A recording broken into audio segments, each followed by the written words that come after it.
संतों के महिलाओं पर विवादित बयान नया नहीं, एक पैटर्न है। भारत के संत जिन्हें समाज में आदर्श माना जाता है, लेकिन हर कुछ महीनों में कोई संत, कोई महंत महिलाओं पर ऐसा बयान देते हैं कि पूरा देश बट जाता है। ताजा मामला इस वक्त रामभद्राचार्य का है, जिन्होंने महिलाओं को लेकर कहा बेबी, बीवी, यूज एंड थ्रो और यहां तक कि खिलौना तक। सवाल ये, क्या ये सिर्फ एक बयान है या समाज के भीतर छिपे एक बड़े पैटर्न की निशानी? आज के इस एक्सप्लेनर में समझेंगे कि विवाद बार बार क्यों दोहराए जाते हैं। आइए आपको सुनवाते हैं पहले कि क्या कहा रामभद्राचार्य ने। वाइफ कितनी खतरनाक होती है। वाइफ का पहला अक्षर आप अंग्रेजी में देख ही रहे हैं। आप जानते हैं, विवाहित लोग जानते हैं, उन्हीं से पूछ रहा हूँ। विवाहित लोगों से मैं पूछ रहा हूँ, बताइए वाइफ का पहला अक्षर क्या है अंग्रेजी में? ऊंचे से बोले डब्ल्यू। हाँ, अविवाहित लोग नहीं बोलेंगे, खत्म, झगड़ा हो जाएगा। साधु लोग नहीं। पहला अक्षर क्या है? डब्ल्यू। अंग्रेजों ने डब्ल्यू का अर्थ किया वंडरफुल। दूसरा अक्षर क्या है अंग्रेजी का वाइफ में? इंस्ट्रूमेंट। तीसरा अक्षर क्या है? एफ। आर। चौथा अक्षर क्या है? ई। एंजॉय।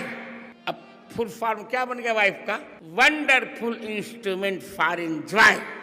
आनंद के लिए एक आश्चर्यजनक उपकरण, खिलौना है वाइफ। और हमारी भारतीय संस्कृति की पत्नी क्या है? पत्युर्नो यज्ञ संयोगे, जो अपने पति का यज्ञ में अपने पति का साथ देती है, उसे पत्नी कहते हैं। हमारे यहाँ पत्नी हनीमून मनाने के लिए नहीं होती, हमारे यहाँ तो मून निरंतर हनी रहता है। सोच पा रहे हैं आप क्या कहा है इन्होंने? मंच और खासकर जब व्यासपीठ से ऐसे ऐसे बयान आते हैं तो सोचिए ये क्या दर्शाता है। संतों के मंच से महिलाओं पर ऐसे बयान आते क्यों हैं और इन बयानों का असर समाज पर क्या पड़ता है? मेरठ की राम कथा, भीड़ खचाखच भरी और मंच से निकलता है विवादित बयान। हिंदुओं में बेटियां देवी हैं, दूसरे धर्मों में महिलाएं बेबी या बीवी हैं। मुस्लिम महिलाएं 25-25 बच्चे पैदा करती हैं। महिलाओं को यूज एंड थ्रो किया जाता है और कुछ जगहों पर पत्नी को खिलौना तक बता दिया गया। इन शब्दों ने सोशल मीडिया, राजनीति और महिला संगठनों सभी को भड़का दिया है, क्योंकि ये बयान सिर्फ तंज नहीं थे। ये महिलाओं की सामाजिक स्थिति या यूं कह लीजिए कि उनकी डिग्निटी को चोट करते हैं। अगर पिछले कुछ साल के विवाद उठाकर देखें तो ये बयान अकेला नहीं है। कई कथाओं में, कई मंचों में एक ही थीम दिखती है। पहनावा कैसा हो, आवाज कैसी हो, व्यवहार कैसा हो। संतों की बात सिर्फ धार्मिक नहीं, सामाजिक राय को भी शेप करती है। इसलिए हर शब्द एम्पलीफाई हो जाता है। जब कोई प्रतिष्ठित संत महिला को खिलौना बोलते हैं तो कई लोग इसे धर्म या परंपरा की भाषा मानकर दोहराने लग जाते हैं। दूसरे धर्म की महिलाओं पर टिप्पणी सीधे सीधे सांप्रदायिक तनाव को हवा देती है।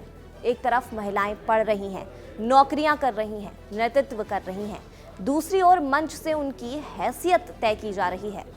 बेबी, खिलौना, प्रलोभन, ये दो दुनिया भिड़ती हैं और विवाद फूटता है। पहले ऐसे प्रवचन मंदिरों तक सीमित रहते थे। आज एक छोटी सी लाइन, 10 सेकंड का एक कट सीधे हैशटैग ट्रेंडिंग बन जाता है। रोज कथा देने वाले साधु जब आधुनिक सोशल मीडिया दुनिया से टकराते हैं तो हर शब्द माइक्रोस्कोप के नीचे आ जाता है।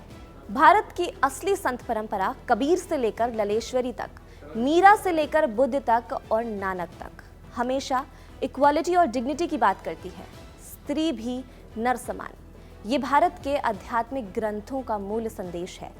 लेकिन जब कोई संत महिला इक्वल्स टू खिलौने की लाइन बोलता है तो वो परंपरा से नहीं बल्कि समाज में छिपे पितृसत्ता के दबावों से बोल रहा होता है और यही विवाद भड़कता है। हम ये नहीं कह रहे कि हर संत ऐसा सोचते हैं, लेकिन जब बड़े मंचों, लाखों भक्तों और लाइव कैमरों के सामने महिलाओं को अपमानित करने वाले शब्द बोले जाते हैं तो ये सिर्फ एक बयान नहीं होते हैं, ये समाज में महिलाओं को कैसे देखा जाता है उसका आईना बन जाते हैं। हाल के दिनों में कुछ कथावाचकों के बयानों को लेकर समाज में एक तीखी बहस छिड़ गई है। इन तथाकथित बाबाओं और कथावाचकों ने अपने वचनों के और ओहदे के दायरे को लांघकर महिलाओं के लिए जो बातें कही हैं वो कुछ सवाल खड़े करती हैं। इस बहस के केंद्र में कथावाचक अनिरुद्धाचार्य और प्रेमानंद महाराज जैसे सोशल मीडिया पर चर्चित नाम सामने आ रहे हैं, जिनके बयानों ने ये सवाल खड़ा कर दिया है कि ये कैसी संतवाणी है जिसके निशाने पर हमेशा महिलाएं रहती हैं। इसके पहले उत्तर प्रदेश के मथुरा जिले स्थित वृंदावन के गौरी गोपाल आश्रम में कथावाचक स्वामी अनिरुद्धाचार्य की ओर से एक धार्मिक आयोजन में दिए बयान पर विवाद गहराया हुआ था। अनिरुद्धाचार्य ने कथित तौर पर कहा था कि 25 वर्ष की अविवाहित लड़कियों का चरित्र ठीक नहीं होता। लड़कियों की शादी 14 की उम्र में ही कर देना चाहिए, इससे वे परिवार में अच्छे से घुल मिल जाएंगी। उनके बयान को लेकर महिलाओं में भारी आक्रोश था। जगह जगह विरोध प्रदर्शन हो रहे थे। ऐसे में लोगों ने उनसे माफी मांगने तक को कहा था। हालांकि जब संत या कथावाचक व्यक्तिगत जीवन शैली, खासकर महिलाओं के पहनावे, उनकी पसंद या उनके चरित्र पर टिप्पणी करते हैं तो ये एक संवेदनशील मुद्दा बन जाता है।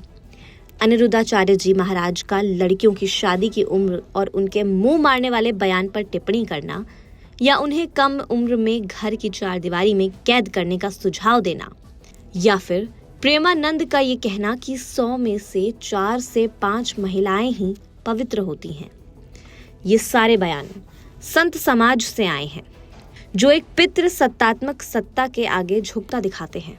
और शायद यही वजह है कि ऐसे हर बयान पर देश रुककर सवाल पूछता है, क्या महिलाओं की इज्जत अब भी प्रवचन की भाषा में जगह ढूंढ रही है?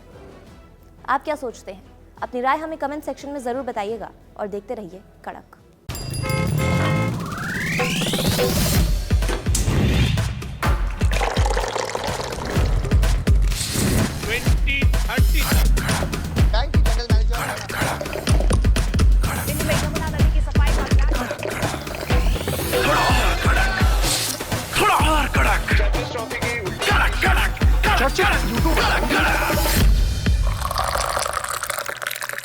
ये कड़क है।